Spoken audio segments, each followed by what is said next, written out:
अभय की कार उनके ऑफिस के बाहर आकर रुकी। सायशा बगैर अभय से कुछ कहे ऑफिस के अंदर चली गई। उसके जाने के बाद अभय के चेहरे पर तिरछी स्माइल आ गई। सायशा जैसे ही अपने केबिन में पहुंची, उसने अपना लैपटॉप ओपन करके उसमें कुछ एंट्री करने लगी। तभी उसने महसूस किया कि उसके केबिन के बाहर ऑफिस के कुछ लड़कियों का ग्रुप उसकी ओर ही देख रहा था और उसे देखकर सारी लड़कियां आपस में बातें कर रही थी। उन्हें देखकर सायशा ने कोई खास रिस्पॉन्स नहीं किया और वो अपने काम में बिजी रही। उन लड़कियों के ग्रुप में एक लड़की ने कहा, आज सायशा ने जो ड्रेस पहनी है पता है वो किस कंपनी के ब्रांड की है? दूसरी लड़की ने सवाल किया, हमें तो नहीं पता, तू ही बता दे। उस लड़की ने कहा, ये ड्रेस मिस लीला भदौरिया ने डिजाइन किया है। दूसरी लड़की ने हैरान होकर कहा, ओह माय गॉड, क्या ये वही डिजाइनर है जो कई सेलिब्रिटीज के एक्सपेंसिव ड्रेस डिजाइन करती है? उस लड़की ने हाँ में सर हिला दिया। सायशा तक उन लड़कियों की बात नहीं पहुंच पा रही थी, लेकिन इस तरह उन लड़कियों का सायशा को देखकर गॉसिप करना सायशा को थोड़ा अजीब लग रहा था और वो मन में सोच रही थी, कहीं ऐसा तो नहीं कल रात वाली खबर ऑफिस तक पहुंच गई हो। सायशा ने कुछ सोचा और अपने केबिन से बाहर आ गई। उसे बाहर आते देख वो लड़कियां तुरंत अपनी डेस्क पर जाकर सेटल हो गई। उनके वहां से जाने के बाद सायशा ऑफिस के कैंटीन की ओर जाने लगी कि तभी वहां उसी ऑफिस में काम करने वाली रिया सायशा के पास पहुंची। सायशा ने उसे देखकर स्माइल किया। रिया ने उसे देखकर कहा, अगर आप बुरा ना माने तो क्या आप आज लंच मेरे साथ करेंगी? सायशा ने बगैर कुछ सोचे समझे स्माइल करते हुए हाँ में सर हिला दिया। सायशा ने अपने हाथ में बंधी घड़ी में समय देखा। लंच टाइम हो चुका था। वो दोनों ऑफिस कैंटीन के चेयर पर बैठ गई। उन्होंने अपना लंच ऑर्डर कर दिया। रिया ने सायशा को देखकर कहा, बातों बातों में मैं आपको अपना नाम बताना तो भूल ही गई। वैसे मेरा नाम रिया सिन्हा है, मैं यहाँ IT डिपार्टमेंट में हूँ। जवाब में सायशा ने स्माइल कर दिया और कहा, मैंने तुम्हारा ID कार्ड पहले ही देख लिया था। रिया ने हंसते हुए कहा, हाउ स्मार्ट। सायशा ने अपना इंट्रो देते हुए कहा, हाय आई एम सायशा। रिया का जवाब आया, आपको कौन नहीं जानता? सायशा सवालिया नजरों से उसकी ओर देखने लगी। रिया ने अपनी बात संभालते हुए कहा, अब आपको तो डायरेक्ट अभय सर ने CEO की पोस्ट के लिए अपॉइंट किया है और अपनी कंपनी के CEO को हर स्टाफ जानता है। सायशा ने स्माइल कर दिया। रिया ने कुछ सोचकर कहा, मुझे यकीन नहीं था कि आप मेरे साथ लंच करने के लिए हाँ कहेंगी। सायशा ने मुस्कुराते हुए कहा, और तुमने ऐसा क्यों सोचा? रिया का जवाब आया, आप इतनी बड़ी पोस्ट में हैं, आप इतनी अमीर हैं, तो हमारे जैसे ऑर्डिनरी लोगों के साथ आप लंच क्यों करेंगी? उसकी ये बात सुनकर सायशा ने हैरान होकर कहा, व्हाट? लेकिन तुमसे किसने कहा कि मैं अमीर हूँ? ये बोलकर सायशा हंसने लगी। रिया ने झेपते हुए कहा, आपने इतनी महंगी ड्रेस कैरी की है। भदौरिया ब्रांड के कपड़े अपने आप में ही स्टेटस सिंबल है। आज आपकी ड्रेस के चर्चे पूरे ऑफिस में है। सारी लड़कियां आपकी ड्रेस के बारे में बातें कर रही है। सायशा ने हैरान होकर कहा, इसका मतलब आज वो लड़कियां मुझे मेरी ड्रेस की वजह से घूर रही थी क्योंकि मैंने भदौरिया ब्रांड का ड्रेस पहना है? रिया ने हाँ में सर हिला दिया। सायशा ने अपने माथे पर हाथ रख लिया और हैरान होकर उसने कहा, मुझे तो ये भी नहीं पता था कि ये एक्सपेंसिव ड्रेस है। रिया ने हंसते हुए कहा, मैम आप भी अच्छा मजाक करती हैं। आप ये सब मुझे कंफर्टेबल फील कराने के लिए कह रहे हैं ना? सचमुच आप बहुत अच्छी हैं। सायशा ने हैरान होकर कहा, नहीं ऐसी कोई बात नहीं है। वो आगे कुछ और बोल पाती कि तभी उसका मोबाइल बजा। उसने अपने हैंड पर्स से फोन निकाला और उसके फोन पर अभय का नंबर डिस्प्ले हो रहा था। उसका नंबर डिस्प्ले होते देखकर उसने रिया को एक्सक्यूज मी कहा और टेबल से दूर जाकर फोन रिसीव किया। उसके फोन रिसीव करते ही अभय बोल पड़ा, मुझे बहुत जोर की भूख लग रही है। सायशा ने हैरान होकर कहा, लेकिन अभय तुम्हें तो पता है कल रात मैं तुम्हारे साथ थी, इसीलिए आज तुम्हारे लिए मैं लंच रेडी नहीं कर पाई। अभय ने सपाट लहजे में कहा, इट्स ओके नो प्रॉब्लम, मैंने रोजी से बोलकर 5 स्टार होटल से लंच ऑर्डर करवा दिया है। तुम मेरे कैबिन में आ जाओ, साथ में लंच करेंगे। सायशा ने थोड़ा परेशान होकर कहा, अभय मैं रिया के साथ हमारे ऑफिस कैंटीन में मौजूद हूँ और हमने खाना ऑर्डर कर दिया है। इस तरह से उठकर आना उसे अजीब लगेगा। उसकी बात सुनकर अभय को बहुत गुस्सा आया। उसने गुस्सा होकर कहा, एम्प्लॉय को बुरा ना लगे ये सोचकर तुम मुझे मना कर रही हो? अभय खन्ना को मना कर रही हो? सायशा ने धीरे से कहा, अभय प्लीज समझने की कोशिश करो। अभय ने बगैर कुछ कहे फोन कट कर दिया। उसे सायशा पर बहुत गुस्सा आ रहा था और उधर सायशा का ऑर्डर आ चुका था। उन्होंने अपना लंच खत्म किया। लंच खत्म होने के बाद रिया IT बिल्डिंग की ओर चली गई और सायशा अपने डिपार्टमेंट की ओर आने के लिए लिफ्ट के अंदर एंटर हो गई। लिफ्ट के अंदर आते ही सायशा का मोबाइल बजने लगा। उसने अपने हैंड पर्स से फोन निकाला। फोन अदिति का था। अदिति का नाम डिस्प्ले होते देख उसने फोन रिसीव किया। उसके फोन रिसीव करते ही अदिति बोल पड़ी, सायशा कैसी है तू? तेरा नशा उतरा या नहीं? सायशा ने रिप्लाई किया, अदिति मैं बिल्कुल ठीक हूँ। ये बता कल रात में मेरे साथ क्या हुआ था? अदिति ने हैरान होकर कहा, कल रात तेरे साथ क्या हुआ ये मुझे कैसे पता रहेगा? सायशा ने कहा, कल बार में मैं तेरे साथ ही थी। अदिति ने कहा, हाँ और तूने बहुत सारी स्कॉच की बोतल खाली कर दी थी। नेक्स्ट टाइम तुझे उस बार में तो एंट्री नहीं मिलने वाली। ये बोलकर अदिति जोर जोर से हंसने लगी। सायशा ने थोड़ा परेशान होकर कहा, क्यों ऐसा क्या किया मैंने? अदिति ने कहा, बल्कि तू ये पूछ कि तूने क्या नहीं किया। तुझे पता है वहाँ रूफ लैम्प को देखकर तू उसे मैजिक बॉल कहने लगी थी। वहाँ के वेटर की तो हालत खराब हो गई थी तेरी हरकतें देखकर। ये बोलकर अदिति फिर से हंसने लगी। सायशा ने थोड़ा परेशान होकर कहा, अदिति ठीक ठीक बता क्या हुआ था कल रात? अदिति का जवाब आया, कल रात तू रूफ लैम्प के लिए जिद कर रही थी। उसी वक्त अभय खन्ना फिल्मी हीरो की तरह बार में एंटर हुआ। फिर उसने हीरो की तरह अपने पॉकेट से कार्ड निकालकर वेटर के मुंह पर फेंका और कहा, मेरी सायशा जिस चीज पर हाथ रखती है उसे मैं डबल रेट पर खरीद लेता हूँ। मेरी सायशा को उसका मैजिक बॉल ला कर दो। ये बात सुनकर सायशा ने अपने हाथों से अपना चेहरा कवर कर लिया और कहा, ओह माय गॉड। अदिति ने अपनी बात कंटिन्यू करते हुए कहा, स्टोरी यहीं खत्म नहीं होती है। सायशा फोन पर बात कर रही थी कि तभी सायशा की लिफ्ट 35th फ्लोर के सामने आकर अपने आप ओपन हो गई। लिफ्ट ओपन होने के बाद सायशा लिफ्ट से बाहर निकलकर अपने केबिन के सामने वाले कॉरिडोर से बालकनी की ओर चली गई। यहाँ से पूरा मुंबई शहर देखा जा सकता था। सायशा और अदिति की बातें अब तक कंटिन्यू थी। अदिति ने आगे कहा, ये सब तो छोड़, तूने मुझे पहले क्यों नहीं बताया कि अभय तेरा बॉयफ्रेंड है? सचमुच कितना हैंडसम दिखता है वो। सायशा ने कहा, ऐसा कुछ भी नहीं है, तू गलत समझ रही है। अदिति ने सपाट लहजे में कहा, अब ज्यादा बातें मत बना, अगर तू उसकी गर्लफ्रेंड नहीं है तो वो कल रात तेरी इतनी फिक्र क्यों कर रहा था, तेरे पागलपन में तेरा साथ क्यों दे रहा था। सायशा उसकी बात सुनकर चुप थी। अदिति ने शरारती लहजे में कहा, अगर तुझे अभय खन्ना में इंटरेस्ट नहीं है तो मुझे बता दे यार, मैं तो अभय खन्ना के लिए कुछ भी करने को तैयार हूँ, कुछ भी। अदिति की आवाज में शरारत थी। सायशा फोन पर बात कर रही थी कि तभी उसे फील हुआ कि ऑफिस में काम करने वाली एम्प्लॉय मिताली भी उससे काफी करीब खड़े होकर उसे घूर कर देख रही थी। उसकी नजरें कुछ अजीब थी। ये देखकर सायशा ने फोन पर कहा, Aditi I call you back. ये बोलकर वो अदिति का जवाब सुने बगैर फोन कट कर देती है। उसने मिताली की ओर देखकर कहा, क्या बात है, तुम इस तरह मुझे क्यों देख रही हो, क्या तुम्हें मुझसे कुछ काम है। मिताली के हाथ में कॉफी का मग था। उसने जानबूझकर गर्म कॉफी सायशा की ड्रेस पर डाल दी। गर्म कॉफी गिरने की वजह से सायशा के मुंह से चीख निकल गई और वो अपनी ड्रेस पकड़कर उसे हवा में सुखाने की कोशिश करने लगी। सायशा ने नाराज होकर मिताली से कहा, ये क्या किया तुमने। मिताली ने मुंह बनाकर कहा, I am really sorry new CEO. ये बोलकर वो वहां से जाने लगी। सायशा ने तेज आवाज में कहा, मिताली तुम्हारी हिम्मत कैसे हुई मुझ पर कॉफी फेंकने की। सायशा की आवाज में दर्द और गुस्से के मिले जुले भाव थे। मिताली ने सायशा की ओर देखा और अपनी आंखें गोल घुमाकर कहा ना आई एम सॉरी, मैंने तुम पर कॉफी नहीं गिराई, गलती से गिर गई। ये बोलकर मिताली कॉरिडोर से अपने डिपार्टमेंट की ओर जाने लगी। सायशा उसके पीछे भागकर गई और उसका हाथ पकड़कर उसने कहा, तुमने जानबूझकर मुझ पर कॉफी फेंकी है, अब तुम बहाने बना रही हो। उसकी तेज आवाज सुनकर वहां फ्लोर पर मौजूद काफी लोग उनके पास आ गए। मिताली ने स्टाफ की ओर देखकर मासूम फेस बनाकर कहा, आप लोग देख रहे हैं इसे कि मुझ पर इल्जाम लगा रही है, मैंने इस पर गर्म कॉफी फेंक दी, क्या आप लोगों को लगता है कि मैं ऐसा कुछ कर सकती हूँ। स्टाफ में मौजूद एक शख्स ने कहा, बिल्कुल नहीं मिताली, हम तुम्हें सालों से जानते हैं, तुम तो बहुत अच्छी लड़की हो, तुम जानबूझकर ऐसा कर ही नहीं सकती। ये बोलकर उस शख्स ने सायशा की ओर देखा और उसे समझाती हुई बोली, हो सकता है आपको गलतफहमी हुई है, मिताली बहुत शांत और मिलनसार लड़की है, वो आप पर जानबूझकर कॉफी नहीं गिरा सकती। सायशा ने घूरकर मिताली को देखा। मिताली इस वक्त रोने का नाटक कर रही थी। स्टाफ में मौजूद दूसरे शख्स ने मिताली का साइड लेते हुए कहा, सायशा मैडम आप इसे माफ कर दीजिए, ये जानबूझकर ऐसा कभी नहीं कर सकती। गर्म कॉफी गिरने की वजह से सायशा के पेट पर छाले पड़ चुके थे और स्किन फिट ड्रेस होने की वजह से ये छाले उसे और भी ज्यादा तकलीफ पहुंचा रहे थे।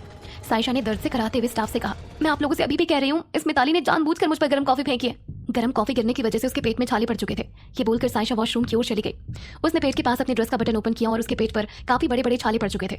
उसे इस वक्त बहुत दर्द हो रहा था कि तभी वॉशरूम में स्टाफ की एक और लेडी अंदर आई। सायशा ने अपने पेट के छाले उसे दिखाकर कहा, आप मेरा यकीन करिए, मिताली ने जानबूझकर मुझ पर गर्म कॉफी फेंकी है, देखिए मेरे पेट पर छाले पड़ गए। उस लेडी ने सायशा के छाले को देखा और उसकी ओर देखकर कहा, मैडम अभी झगड़े का वक्त नहीं है, अभी आपको किसी अच्छे डॉक्टर के पास जाना चाहिए। ये बोलकर वो लेडी वॉशरूम से बाहर चली गई। अब तक सायशा को ये समझ आ चुका था कि मिताली यहाँ की पुरानी एम्प्लॉय है, इसीलिए ऑफिस का स्टाफ मिताली का साथ दे रहा है। सायशा ने अपनी ड्रेस का बटन बंद किया, जिससे एक बार फिर से उसके घाव में तकलीफ होने लगी और हिम्मत कर सायशा वॉशरूम से बाहर निकल आई।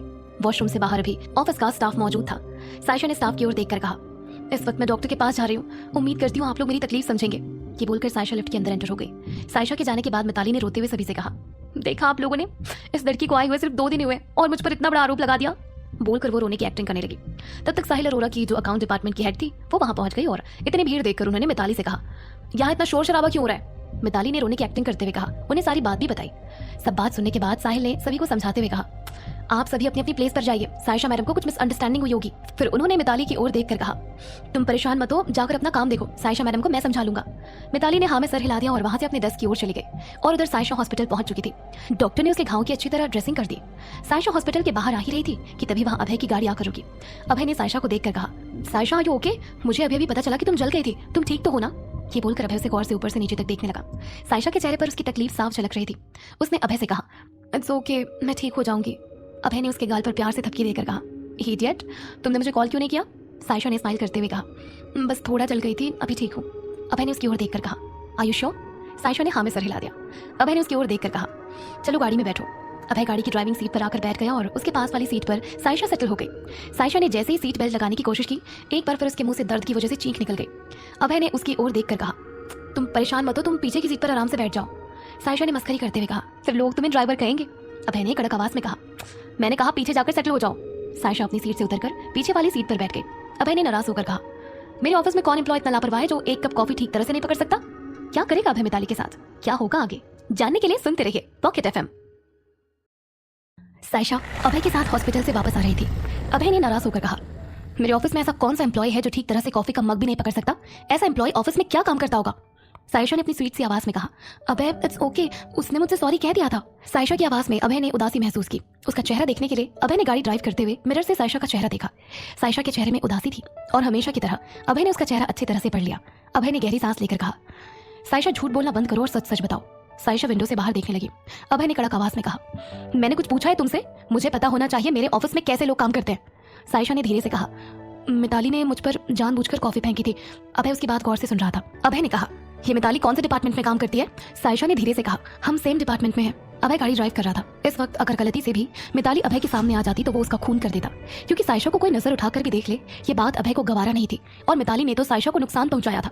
अभय अपने गुस्से पर कंट्रोल करते हुए बोला, तुम दोनों की ऐसी क्या बात हो गई थी कि उसने तुम पर कॉफी फेंक दी?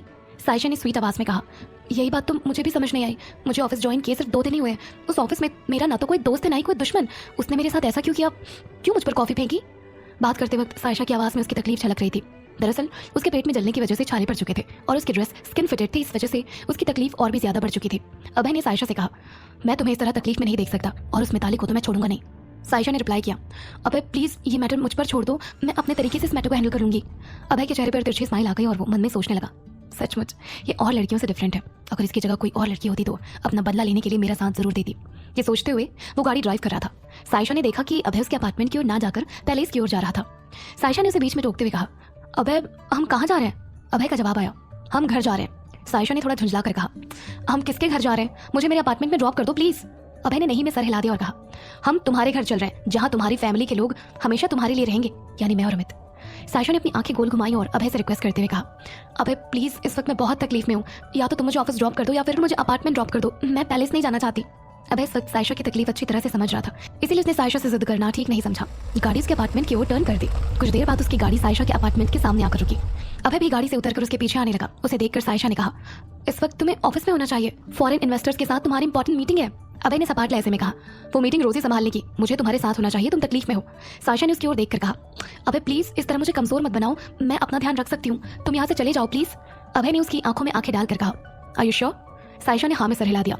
सायशा ने उसकी ओर देखकर कहा, अभय मुझे आज ऑफिस में पता चला कि जो ड्रेस तुमने मुझे दी थी वो ड्रेस काफी एक्सपेंसिव थी, इस ड्रेस पर कॉफी के दाग भी लग गए हैं। अभय उसकी ये बात सुनकर हैरान हो रहा था। सायशा ने आगे अपनी बात कंटिन्यू करते हुए कहा, बट यू डोंट वरी, मैं इस ड्रेस से कॉफी के दाग अच्छी तरह हटाकर तुम्हें वापस कर दूंगी। अभय के चेहरे पर स्माइल आ गई। उसने उसे बाय कहा और अपनी कार की ओर चलते हुए उसने कहा, अपना ध्यान रखना, मैं रात में तुमसे मिलने आ जाऊंगा। सायशा ने आवाज देकर कहा, अभय मैं अपना ध्यान रख सकती हूँ, तुम्हें परेशान होने की जरूरत नहीं है। लेकिन अभय ने उसकी बात अनसुना किया और कार में बैठकर वहां से चला गया। उसके जाने के बाद सायशा अपने रूम की ओर चली गई और उधर अभय अपने केबिन में पहुंच चुका था। इस वक्त उसे मिताली पर बहुत गुस्सा आ रहा था। उसका तो मन कर रहा था कि अभी वो मिताली के हाथ पैर बांधकर उसे समंदर में फेंकवा दे या उसे अपने हाथों से जहर दे दे। अभय गुस्से से खौल रहा था कि तभी रोजी उसके केबिन में पहुंची और उसने धीरे से केबिन का डोर नॉक किया। अभय इतने गुस्से में था कि उसे आवाज सुनाई नहीं दी। रोजी ने 2 बार थोड़ा जोर से नॉक कर दिया। तेज आवाज सुनकर अभय ने दांत पीसकर गुस्से से कहा, क्या हुआ तुम्हें, तुम दरवाजा क्यों पीट रही हो? रोजी उसकी तेज आवाज सुनकर डर गई और उसने धीरे से कहा, अब सॉरी सर, अगर आप बिजी हैं तो मैं बाद में आ सकती हूँ। अभय ने रिवॉल्विंग चेयर से अपना सर टिका लिया और अपने बालों को पीछे की ओर ढकेलते हुए उसने कहा, नो इट्स ओके रोजी, कम। रोजी को अभय के साथ काम करते सालों हो चुके थे, इसीलिए उसे भी हर एम्प्लॉय की तरह अभय के गुस्से का अच्छी तरह से अंदाजा था। रोजी ने अभय को कुछ फाइल पास की और धीरे से कहा, सर इसमें आपके सिग्नेचर चाहिए थे। अभय ने सपाट लहजे में कहा, अभी से टेबल पर रख दो। ओके सर बोलकर रोजी ने उसकी फाइल टेबल पर रखा और तुरंत वहां से बाहर की ओर जाने लगी। अभय ने उसे रोकते हुए कहा, रोजी मुझे तुमसे कुछ पूछना था। उसकी आवाज सुनकर रोजी ने पलटकर उसकी ओर देखा और कहा, यस सर। अभय ने थोड़ी सख्त लहजे में कहा, आज सायशा के साथ जो कुछ हुआ क्या तुम्हें पता है? रोजी ने हिचकते हुए कहा, जी हाँ सर, आज पूरे ऑफिस में यही बात हो रही है। अभय ने अपनी आईब्रोज खाकर कहा, क्या बात हो रही है? रोजी ने हकलाते हुए कहा, सर दरअसल मैं उस वक्त वहाँ मौजूद नहीं थी, लेकिन लोगों से मुझे पता चला कि अपनी बात बीच में अधूरी छोड़ रोजी चुप हो गई। अभय ने कड़क आवाज में कहा, क्या पता चला तुम्हें? रोजी ने तुरंत रिप्लाई किया, सर आज सायशा मैडम पर मिताली से कॉफी गिर गई और सायशा मैडम जल गई थी। अभय ने रोजी से कहा, ये मिताली हमारे ऑफिस में क्या काम करती है? रोजी ने धीरे से कहा, सर ये सायशा मैडम के डिपार्टमेंट में ही है, अकाउंट देखती है। अभय ने टेबल पर रखा पेपर वेट उठाया और कहा, जब ये लड़की 1 कप कॉफी भी ठीक तरह से नहीं पकड़ सकती तो ये अकाउंट का काम कैसे हैंडल करती होगी?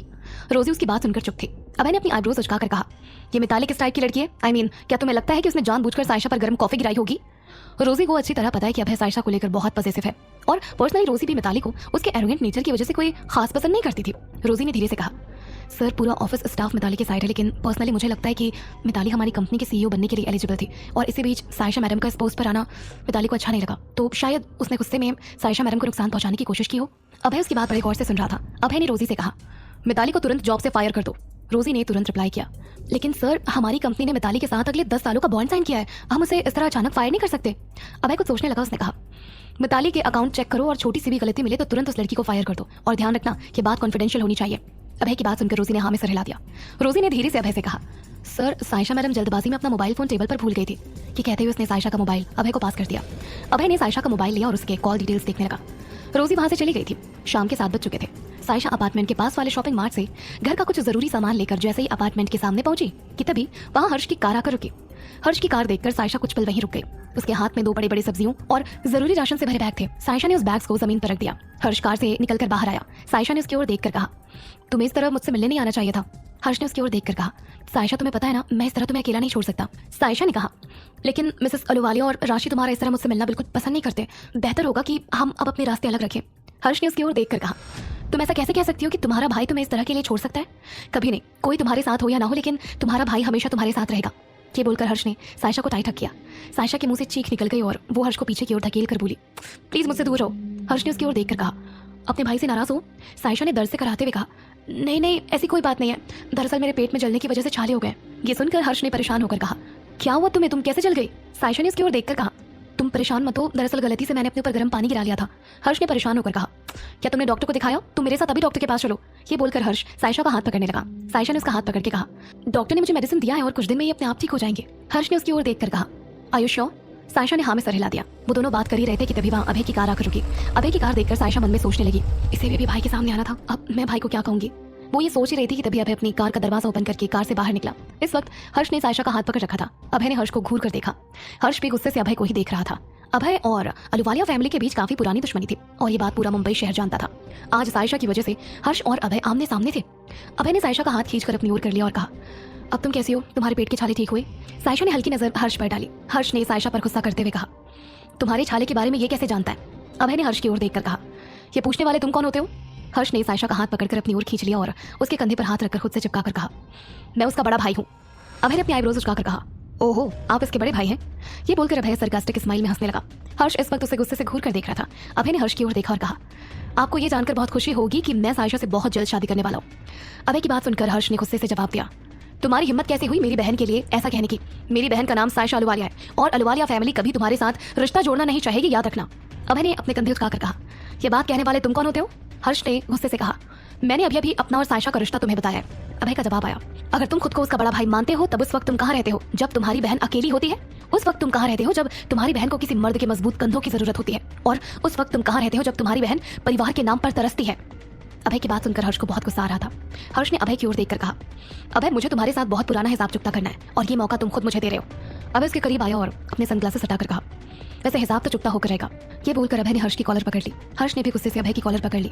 वहां मौजूद सायशा उन दोनों को गुस्से में देखकर बहुत ज्यादा डर गई, क्योंकि उसे बहुत अच्छी तरह पता था कि वो दोनों एक दूसरे के बहुत पुराने दुश्मन हैं। सायशा उन दोनों के बीच में आ गई और उसने उन दोनों को धक्का देकर एक दूसरे से दूर किया। उसने हर्ष और अभय की ओर देखकर कहा, प्लीज आप दोनों शांत हो जाओ। हर्ष ने गुस्से से सायशा की ओर देखकर कहा, देखा तुमने क्या कहा इसने कि ये तुमसे शादी करना चाहता है? अभय ने गुस्सा करते हुए कहा, शादी तो हमारी होकर रहेगी और हक से तुझे साला कहूंगा। ये बोलकर अभय एक बार फिर सरकास्टिक स्माइल देने लगा।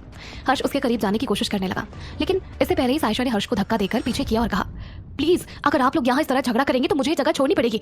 भगवान के लिए शांत हो जाएंगे। ये बोलकर सायशा ने अपने हाथ जोड़ लिए। उसने अभय की ओर देखकर कहा, अभय पिछले कुछ दिनों में तुमने मेरी बहुत मदद की है और तुम्हारा ये एहसान मैं जिंदगी भर नहीं भूल सकती, लेकिन आज भी मैं अपनी बात पर कायम हूँ। मैं तुमसे शादी नहीं कर सकती। प्लीज मुझे शादी के लिए फोर्स करना बंद कर दो। सायशा की बात सुनकर हर्ष अपने होठों को कर्ल करके अपनी आंखें गोल घुमाकर अभय को देखने लगा, मानो वो उसे जीत गया। अभय ने सायशा को गुस्से से घूर कर देखा। अब क्या करेगा अभय? क्या होगा आगे? जानने के लिए सुनते रहिए पॉकेट एफएम। अभय और हर्ष अब तक सायशा के अपार्टमेंट के सामने मौजूद थे। उनकी बातें अब तक जारी थी। सायशा की बात सुनकर अभय ने जैसे ही कुछ कहना चाहा, उसके पहले ही सायशा ने पलटकर हर्ष की ओर देखा और कहा, मानती हूँ आप मेरे भाई हैं और